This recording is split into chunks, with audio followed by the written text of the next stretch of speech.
keturunan itu adalah nikmat yang salah satu nikmat yang sangat besar. Kenapa ibu-ibu? Karena memang memiliki keturunan itu sebenarnya menjadi yang disyariatkan oleh Allah. Jadi kita itu diminta oleh agama untuk melanjutkan keturunan. Nah, dengan cara ya tadi kita memiliki putra dan putri. Mengapa begitu? Karena salah satu keyakinan orang yang sudah tidak percaya dengan agama Islam itu sekarang ada orang yang memiliki pemikiran bahwa tidak mau punya anak itu.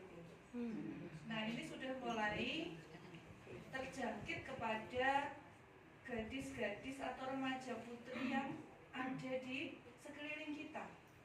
Anak-anak putri yang sekarang itu usianya sudah mulai menginjak dewasa begitu, mereka mau menikah tetapi nggak mau punya anak. Namanya free child. Nah, ini ternyata sudah mulai menjadi gaya atau tren dari perempuan-perempuan, wanita-wanita yang ada di muka bumi. Jadi tidak hanya, bahkan sudah sampai di Indonesia. Nah, ini kita sebagai seorang wanita yang muslimah, tentunya kita sangat prihatin. Kenapa? Karena salah satu yang disyariatkan di dalam Islam adalah berketurunan. Karena apa? Karena dakwah Islam itu tidak akan sampai kepada yang lain, akan sampai kepada besok-besoknya kalau kita tidak memiliki keturunan. Bahkan di dalam Islam itu disyariatkan atau dianjurkan menikahlah kepada laki-laki, menikahlah kepada wanita-wanita yang subur, yang bisa memiliki anak gitu ya. Nah, kenapa? Supaya bisa melanjutkan dakwah Rasulullah SAW. Sebagai contoh ibu-ibu, sekarang itu kalau di negara-negara maju itu sudah mulai kesusahan jumlah penduduknya. Jepang terutama Jepang. Iya, di Jepang itu pada nggak mau nikah. Banyak pasangan-pasangan suami istri yang sudah tidak mau memiliki anak, sehingga sekarang tenaga kerjanya banyak mengambil dari Indonesia. Orang-orang Indonesia, remaja-remaja, bujang-bujang begitu ini pada ke Indonesia.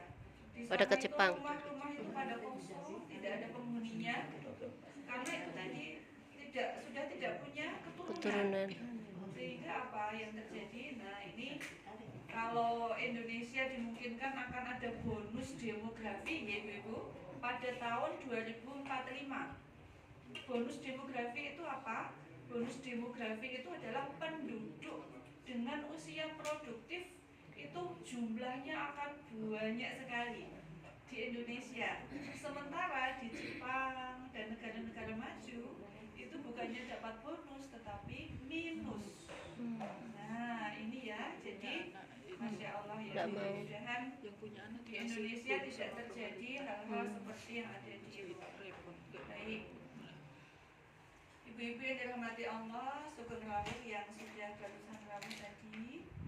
Ibu-ibu, karena ini bertepatan dengan kebahagiaan kita atas kelahiran dari Mas Muhammad Akmal Adliyatma, panggilannya Mas Akmal Kamil Ruta Kamil, itu artinya adalah sempurna.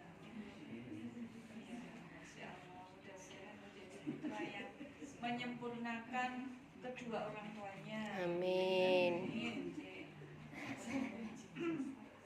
Akikoh itu sebenarnya sudah ada sebelum Islam disyariatkan. Sebelum adanya Islam itu akikoh sudah ada. Tetapi kemudian disempurnakan dengan adanya atau turunnya agama Islam.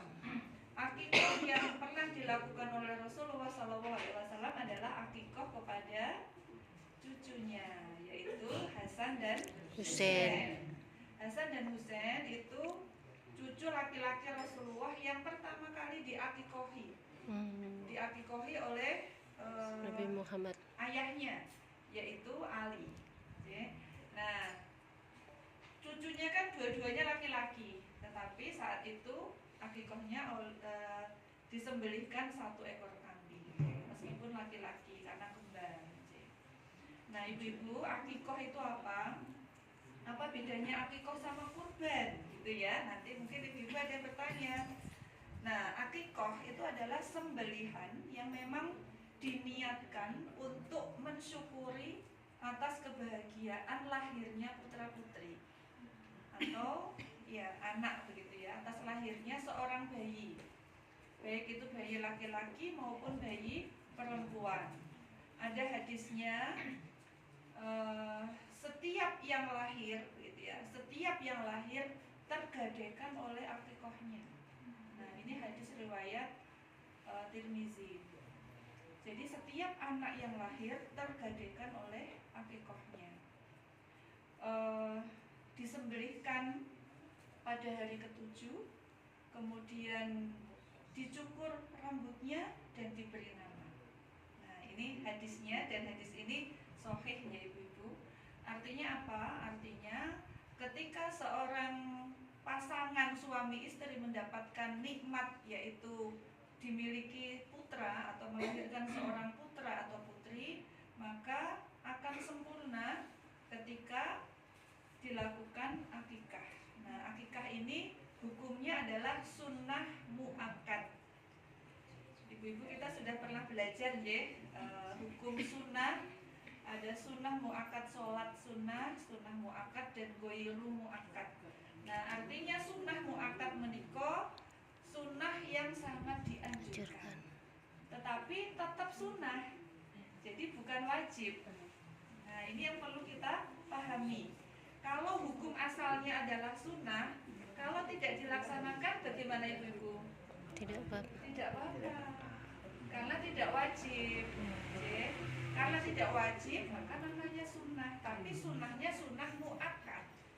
Muakkad itu artinya adalah sangat dianjurkan. Jadi seorang ayah ketika istrinya melahirkan anak, maka sangat dianjurkan untuk melakukan akikoh.